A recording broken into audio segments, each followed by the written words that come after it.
यह एक दिवसीय धरना कार्यक्रम का आयोजन हुआ है। हम अधिवक्ताओं के द्वारा अधिवक्ता संघर्ष समिति के बैनर तले व्यवहार न्यायालय की स्थापना के लिए, व्यवहार न्यायालय की स्थापना बिल्डिंग बन के रेडी है, सब कुछ है। लगातार आश्वासन दर आश्वासन दिया जा रहा है सरकार के द्वारा, प्रशासन के द्वारा, हमारे माननीय न्यायाधीशों के द्वारा।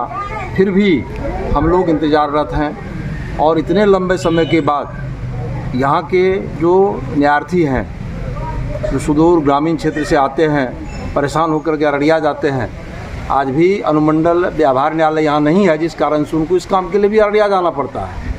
जिला के लिए जाए तो सब ठीक है, क्योंकि जिला व्यवहार न्यायालय तो वहीं रहेगा, अररिया ही रहेगा हम लोगों का भी। लेकिन अनुमंडल व्यवहार न्यायालय यहाँ स्थापित हो, इसी मांग को लेकर के हम लोग पुनः आंदोलन को प्रारंभ किए हैं और एक दिवसीय धरना दिए हैं। यह सांकेतिक है, जिससे कि सरकार का ध्यान आकृष्ट हो। क्या लग रहा है, किन कारणों से विलम्ब हो रही है? अब जिस ढंग से आश्वासन मिला आज तक हमारे मित्रों को, हम लोगों को, हम लोग बड़े आशावान थे। अभी हमारे बीच से हमारे मित्र के द्वारा बताया गया, जहां हम लोग बैठे हुए हैं, सामने आपको एक नज़र आता होगा बोर्ड गोलाकार में, जिस पर लिखा हुआ है फारबिसगंज व्यवहार न्यायालय। और इस बिल्डिंग में हम लोग बैठते थे, हम लोग प्रवासी के रूप में यहाँ बैठते थे अधिवक्तागण। और जो अनुमंडल न्यायालय का जो कार्य चल रहा था, अनुमंडल कार्यालय सह न्यायालय का, उसमें कार्य करते थे।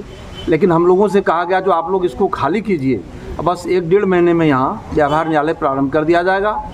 एक सब जज और एक मुंसिफ, 2 कोर्ट की स्थापना हो जाएगी, फिर आगे काम होगा। हम लोग खाली कर दिए। यहाँ लाखों रुपये की लागत की गई है। इस गरीब जनता के लाखों रुपयों को लगाया गया है। यहाँ कंप्यूटर हो, जनरेटर हो, साहब के बैठने का फर्नीचर हो, चैम्बर का हो, कोर्ट रूम बन गया, इजलास बन गया, हाजत बन गया, ई टिकट का जो है रूम वो बन गया, जो वीडियो कॉन्फ्रेंसिंग होगा उसका रूम बन गया, सब कुछ हो गया। 2-2, 4-4 बाथरूम लेटरिन बन गया, सब कुछ किया गया। जो बस अब उद्घाटन होने वाला है 21 तारीख को, लास्ट बार यही कहा गया।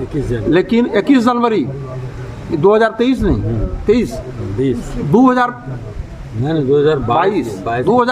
21 जनवरी को एकदम तय है। और जस्ट उसके कुछ दिन बाद आप लोगों को भी जानकारी थी, हमारे मीडिया बंधु को भी, और कुछ दिन के बाद में हमारे जो तत्कालीन डिस्ट्रिक्ट जज साहब थे वो सेवानिवृत्त हो गए।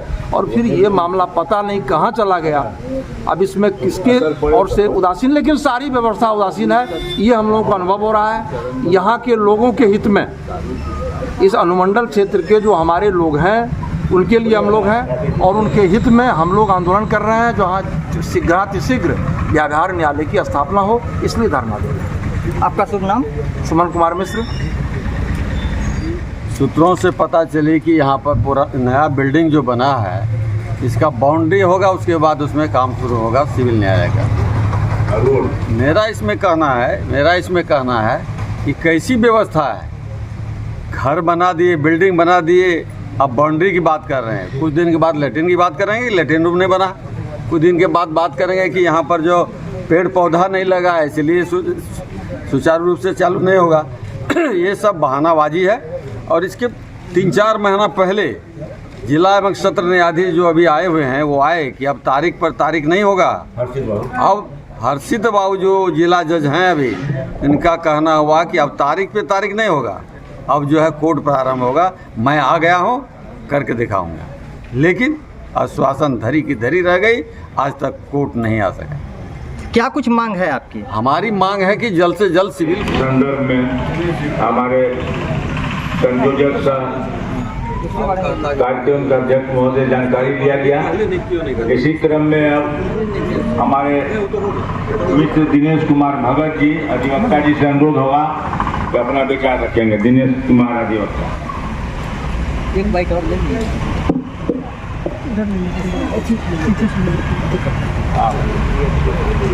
आज हम लोग इस स्थिति में आ गए हैं, जो हम लोग न्याय प्रदान करते हैं उसके लिए कोर्ट चाहिए, और जो कोर्ट बरसों से लंबित है उसी के लिए हम सब प्रयासरत हैं। आश्वासन पर आश्वासन मिलता गया, परंतु सफलतापूर्वक स्थापित नहीं हो सकी।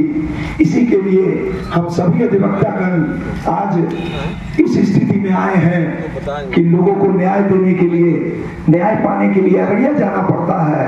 हम सब अधिवक्तागण यहाँ उस सेवा के लिए तत्पर हैं। इसके बावजूद भी अनेकों बार हमारे जिला के जो मुख्य पदाधिकारीगण अनेकों बार आए, लेकिन उन्होंने जिला जज ने आश्वासन के सिवा कुछ नहीं दिया।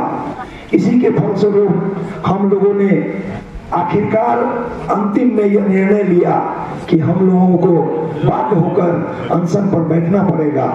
हम सरकार से मांग करते हैं कि हमारी इस अनुमंडलीय न्यायालय की स्थापना हो गई है, इसमें कार्य संपन्न कराया जाए, शुरू कराया जाए, जिससे हम लोगों की रोजी रोटी में वृद्धि होगी। साथ ही साथ न्यायार्थियों को भी अररिया जाने से छुट्टी मिलेगी।